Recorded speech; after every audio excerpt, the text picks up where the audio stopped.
안녕하세요. 저는 늘 사연을 즐겨 듣던 구독자입니다. 여러분들은 자식들이 다 있으신가요? 자식들 중에서도 안 아픈 손가락은 없다고 하죠. 저희 딸은 저의 늘 아픈 손가락이었습니다. 지금이야 행복하고 잘 살지만 어릴 때부터 많은 구박을 받고 살아온 저의 딸을 보면 저는 늘 울컥울컥 할 때가 있어요. 그래서 오늘은 늘 재미있게 듣던 사연들을 듣다 보니 용기가 나 오늘은 제 이야기를 전해드릴까 합니다. 지독한 손주사랑의 저희 시아버지 이야기를 해드려 볼까 합니다. 옛날에는 꼭 아들이 있어야 하는 그런 일들이 많았다고 해요. 저도 물론 남동생 한 명이 있는데 엄마가 저 낳고 남동생 낳으려고 아들 낳는 보약부터 정말 안 해본 거 없이 열심히 해보았다고 해요. 그러다 결국 남동생을 낳았고요. 지금 생각해보면 저도 조금은 외가댁보다 친가댁에서 차별을 받은 것 같아요. 그 당시에는 너무 어려 그런 생각조차 어려웠지만 제 동생은 용돈 3만 원 주면 저는 막 1만 원 주고 이랬던 것 같거든요. 근데 동생이어서 더 많이 주나 싶었는데 남자여서 더 많이 주신 거였어요. 그렇게 아들 사랑은 옛날 시대에서는 다 똑같더라고요. 그럼 손주 사랑의 끝은 과연 어떤 것일까요? 말솜씨가 많이 없는 편이라 저리 있게 쓰지 못하더라도 열심히 글을 적고 있네요. 저는 두 아이의 엄마로 살고 있는 50대를 곧 바라보는 40대 중년 여성입니다. 오랫동안 교직 생활에 있던 저는 아이가 생기고 지금은 전업주부로 살고 있네요. 처음부터 전업주부였던 건 아니었어요. 결혼하고 아이가 오랫동안 생기지 않아 시댁에서 많은 압박을 받았고 그 압박에 전 못 이겨 학교까지 그만두면서 아이를 가지는 일에만 집중해야 했거든요. 저는 제 일을 참 좋아했지만 결혼하고 나니 결혼은 내가 하고 싶은 것들을 많이 참고 살아야 한다는 걸 알았지요. 그래서 저는 지금 딸아이에게 우스갯소리로 결혼하지 말고 엄마랑 평생 살자라는 말을 하곤 해요. 그럼 제가 오늘의 사연을 쓴 연유에 대해서 말씀드려 볼까 합니다. 먼저 저와 남편의 만남부터 살짝 소개해 볼게요. 저와 남편은 서로 소개팅에서 만났어요. 서로 친한 친구들이 소개를 해줘서 처음에는 서로 마음이 많이 있지는 않았지만 알아가면 알아갈수록 참 따뜻한 사람이구나 싶어 빠져버리게 됐고 지금은 이렇게 부부의 연을 이어가고 있네요. 남편은 늘 입버릇처럼 자기는 결혼해서 가부장적으로 살고 싶지 않다고 했죠. 자식들한테는 친구 같은 아빠가 되어주고 싶고 저에게는 좋은 남편이 되어주고 싶다고요. 처음에는 그 말 뜻을 이해하지 못했지만 시댁을 만나고 나니 이제야 남편 말이 이해가 되더라고요. 남편네 시댁은 시아버지, 시어머니, 형, 남편 그렇게 네 식구로 저희 시아버지가 구의원까지 할 정도로 그 구에서 굉장히 영향력 있으신 분이셨어요. 그래서인지 늘 자기에게 엄한 아빠로 기억하더라고요. 시험 점수가 안 나오면 늘 혼나서 밤샘 공부를 하기도 하고 밥을 못 먹은 적도 있었다네요. 친구들은 능력 있는 아빠를 부러워했다지만 정작 자신은 능력 있는 아버지가 아닌 친구 같은 아버지를 원했다고요. 그래서 빨리 독립을 하고 싶어서 자기는 고등학교 내내 매일매일 원하시는 대학에 가서 독립을 하고자 생각해 더 열심히 했다고요. 다행히도 아빠가 원하는 대학에 가게 돼서 그때부터 독립을 해서 살았답니다. 그런 남편의 사연을 듣고 나니 저희 집과는 참 많이 다르더라고요. 저희 집은 평범한 집안이지만 가족끼리 참 화목했거든요. 지금도 물론 그렇고요. 그렇게 저는 남편에게 가장 사랑하는 사람이자 또 친구 같은 와이프가 되어주자 다짐했습니다. 그렇게 결혼을 약속하고 시댁에 처음 인사드리러 간 날 제 직업이 마음에 드신다고 하시더라고요. 그리고 나서는 저희 엄마 아빠가 뭘 하시는지 저에게 요새는 아이를 안 낳는 부부들이 많다는데 너 생각은 어떤지 우리는 아들이 귀한 자손이라 자식은 꼭 있어야 한다든지요. 그땐 너무 긴장해서 생각하지 못했지만 지금 생각해보면 그때 물어보시는 내용이 제가 아니었던 것 같아요. 왜냐면 그 말씀 이외에는 별로 물어보시는 건 없었거든요. 원체 남편이 자기 아버지는 아마 거의 말씀이 없으실 거다. 그러니 그냥 서운해하지 말라고요. 그렇게 여차저차해서 저희는 결혼을 했고 신혼여행 다녀와서 인사를 드리러 가는 날부터였을까요? 아버님은 저에게 왜 인사 오는데 한복을 입고 오지 않냐면서 타박을 하셨어요. 바로 한복으로 갈아입고 인사를 드렸는데요. 그때부터 저에게 늘 말씀하셨어요. 너희 아이는 언제 가질 거냐고요. 결혼한 지 아직 한 달도 안 되기도 했고, 저도 아직 하는 일이 있어서 조금 천천히 가지려고 한다고요. 그럴 때마다 아버님은 버럭 화를 내시면서 네가 대를 끊어놓으려 한다면서 화를 내시네요. 이뿐만이 아니라 혹시 너가 문제가 있는 건 아닌지 검사를 받아봐라부터 시작해서 학교를 그만두고 아이 가지는 거에만 집중하라. 너희 일주일에 얼마나 하느냐. 막 이런 말들까지 하시더라고요. 이런 말을 듣는데 누가 아기를 가지고 싶겠냐고요. 그렇잖아요. 어떤 며느리가 시아버지 압박에 아기를 갖나 싶어서요. 그렇게 저는 2세에 대한 시댁의 압박이 너무나 컸어요. 그것만으로도 스트레스가 받는데 시댁에서는 남편과 저는 맞벌이를 하는 것도 아시면서 학교 시험 기간이 곧 다가와 바쁘다고 정중하게 말씀을 드렸는데도 불구하고 시아버지는 저에게 매일같이 전화와 문자를 보내시면서 정작 시어머님은 가만히 계시는데 시아버지 첫 생일은 꼭 며느리가 차려야 한다면서 계속 일주일 내내 이야기를 하시네요. 원래 가부장적인 걸 너무나 잘하는 사실이었기에 남편이 아버지한테 한마디 한다고 했지만 사실 그렇게 되면 그 화살이 다 저한테 돌아올 것 같아서 그냥 처음이니까 내가 차려드리겠다고 하고 마무리를 지었죠. 사실 너무 연락을 하시니 질리다 못해 질려 해드린다고 했던 것도 있었어요. 시험 때문에 바쁜 와중에도 집에서 혼자 생일상을 다 준비해서 아침 꼭 두세 벽부터 차려드렸네요. 제 나름대로 열심히 차렸다고 생각했지만 아버님은 반찬이 왜 이렇게 짜냐? 미역국에 소고기보다 조개가 들어가는 게 맛있지 않겠냐?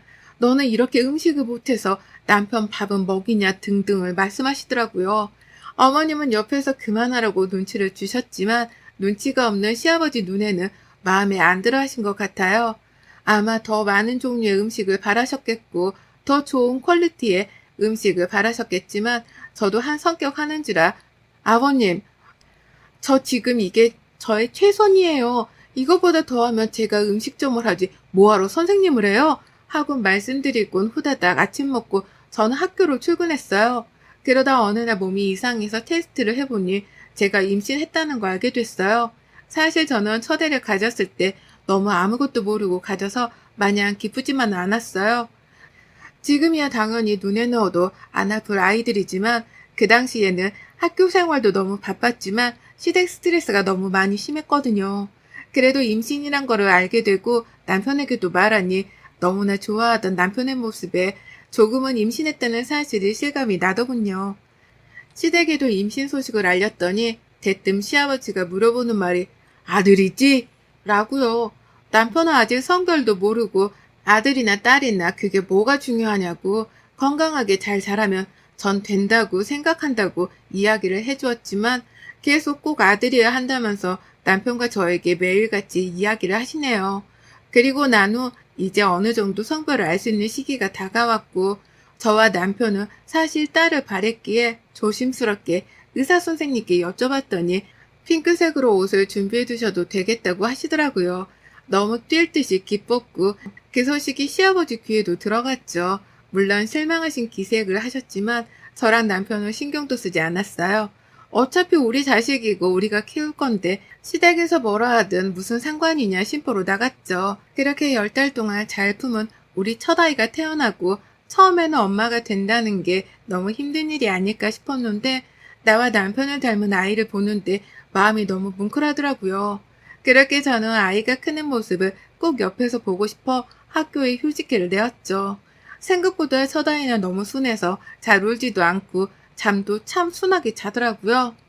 하지만 아버님은 늘 그런 저희를 탐탁치 않게 봐오셨고 빨리 둘째는 언제 가지냐며 그런 재촉만 하셨죠.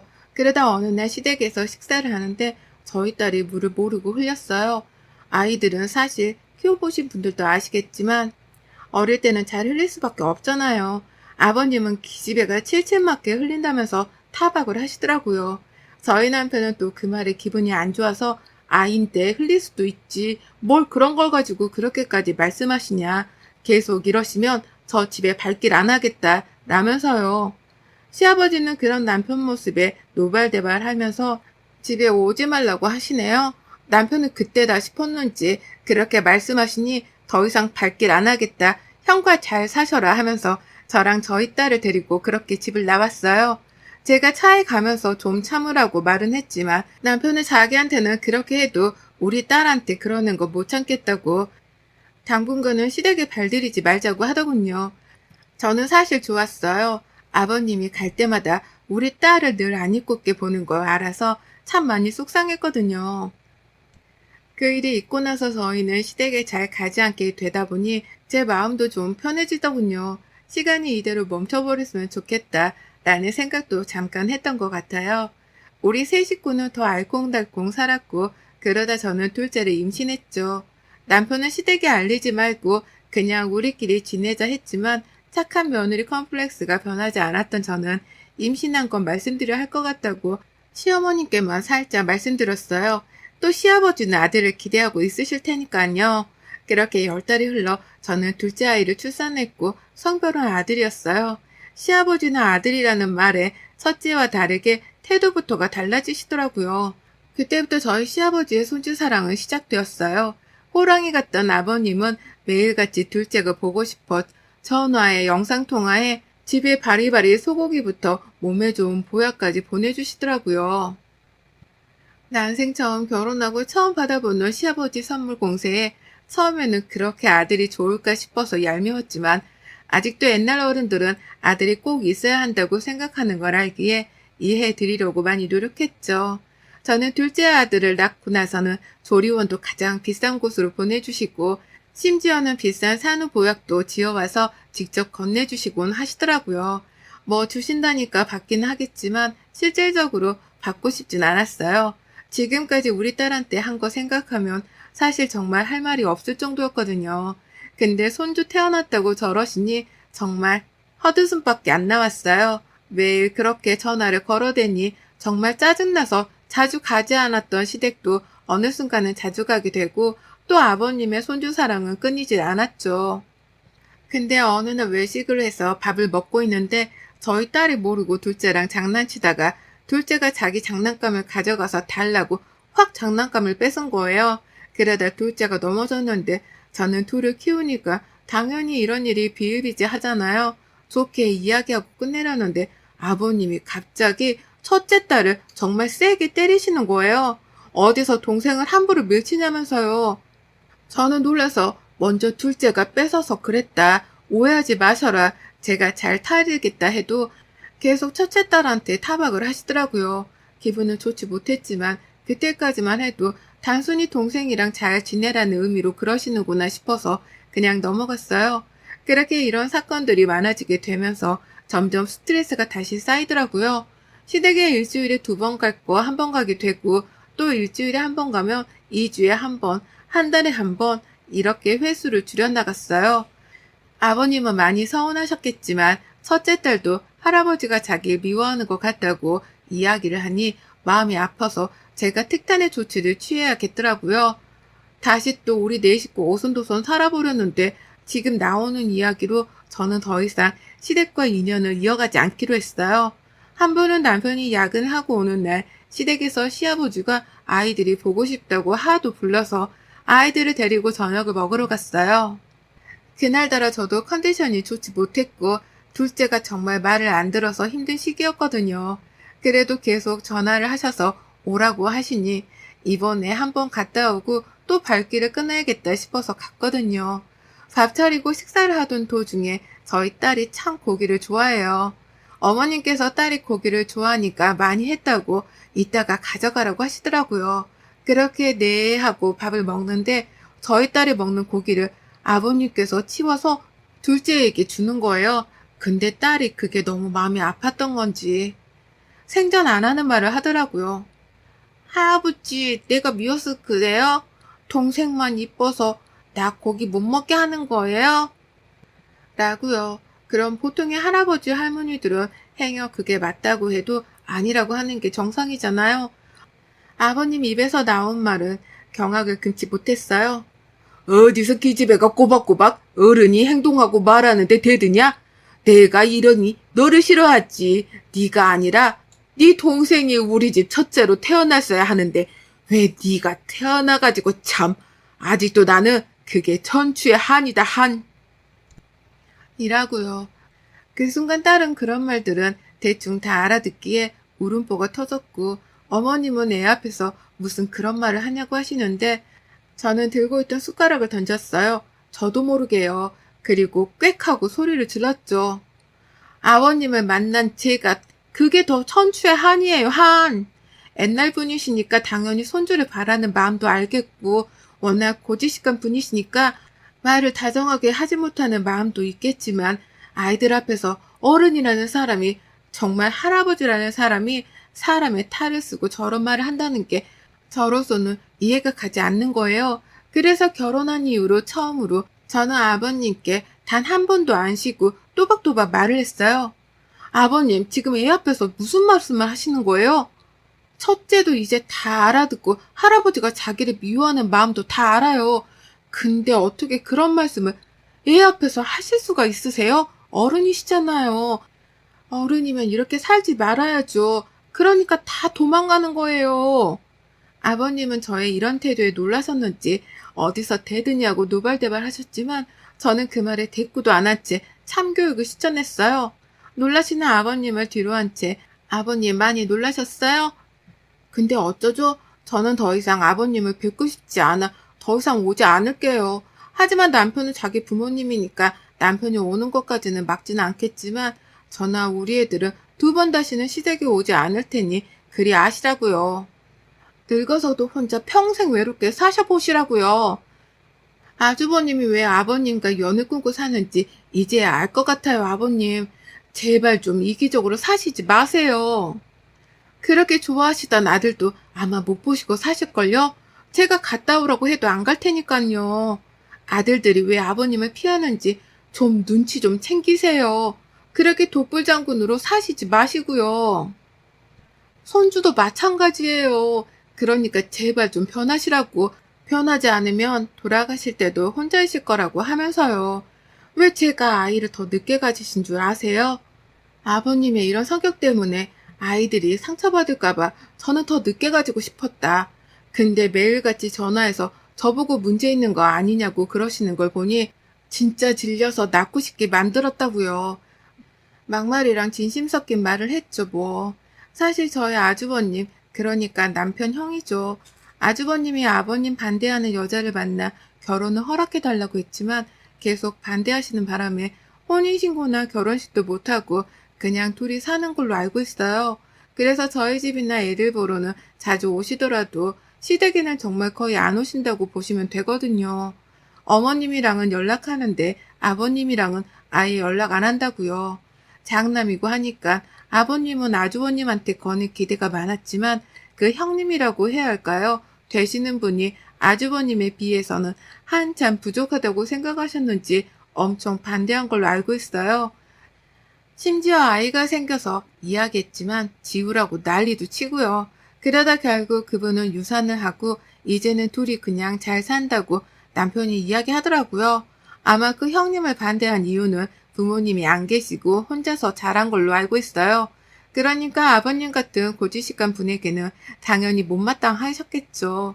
그래서 반대를 하다 아주버님이 집을 나간 걸로 알고 있어요. 그나마 있는 게 저희 남편이었는데 남편한테 기대를 건 아버님이 문제였던 건지 그 기대를 충족해 드리지 못한 제 문제였던 건지 저는 더 이상 참을 수 없었고 아이들이 더 상처받기 전에 시댁과 더 이상의 연을 이어가지 않겠다고 똑똑히 말했죠. 그 뒤로 집으로 돌아왔고 야근하고 돌아온 남편에게 오늘의 일과 더 이상 시댁에 출입하지 않겠노라고 선언했어요.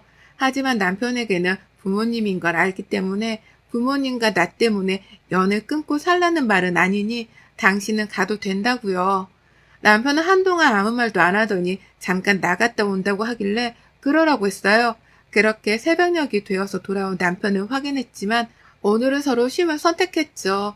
그 다음날 남편은 저를 식탁에 앉혀놓고 자기가 어제 생각을 많이 했는데 자기도 부모님께 가지 않겠다고요. 지금까지 내가 참고 살았던 건 형이 집에 오지 않기에 어머니도 걱정되고 아버지도 나이가 있으시니 걱정이 돼서 다녔던 건데 우리 아이들한테까지 이런 피해가 오니 더 이상은 자기도 출입하고 싶지 않다고 하네요. 그건 남편의 자유라고 말했고 우리는 그 뒤로 시댁에 가지 않아요. 하지만 어머님이랑은 간간히 전화도 하고 또 저희 집에 손녀, 손주 보고 싶다고 몰래 놀러 오시곤 하세요. 남편은 가끔 아빠의 소식을 들을 때마다 조금씩 마음이 아려오는 건 알았지만 저로서는 모른 척 할 수밖에 없었어요. 그 뒤로도 아버님은 저희에게 배은망덕한 자식들이라고 자식들 다 필요 없다고 하셨지만 자기가 가장 믿었던 둘째 아들이 돌아서 버리니 많이 힘들어 하신다고요. 저희 남편 정말 아버지라면 죽는 신용까지 할 정도로 늘 말을 잘 들었다고 해요. 그래서 이렇게 된 까닭에는 제가 중심에 있었다고 생각하시겠죠. 하지만 그래도 상관은 없어요. 이왕 이렇게 된 거 죽일 며느리 되는 것 정도는 저희 애들 상처 주는 것보다 더 낫다는 생각이 들었거든요. 저희 아픈 손가락이었던 저희 딸은 아직도 늘 저랑 남편에게 말해요. 할아버지가 나 싫어하잖아 라고요. 그럴 때마다 그때 있었던 일을 생각하고 마음에 아직도 담아두고 있는 건 아닐까 마음이 쿵 하고 내려앉을 때도 있어요. 그만큼 더 딸에게 잘해주려고 해 우리 딸은 저희에게 참 아픈 손가락입니다. 그 뒤로 저희는 명절 때도 어머님께 명절 선물만 보내드리고 명절 때는 그냥 저희 가족끼리 휙 떠나요. 가끔은 시댁이 내가 이러는 게 맞을까 라는 생각이 들기도 하지만 지금까지 제가 위해서 했던 행동들은 전혀 후회를 하지 않습니다. 아버님은 그 뒤로 어머님 말씀 들어보면 자식들이 다 자기를 떠나는 데는 다 이유가 있다면서 그러셨대요. 아직까지 정신 못 차리신 거죠, 뭐. 저는 이제 우리 가족만 생각하며 살렵니다. 여러분들은 지금 어떤 시댁과 살고 계신가요? 여러분의 생각은 댓글로 남겨주세요. 오늘 또 시청해 주셔서 정말 감사합니다.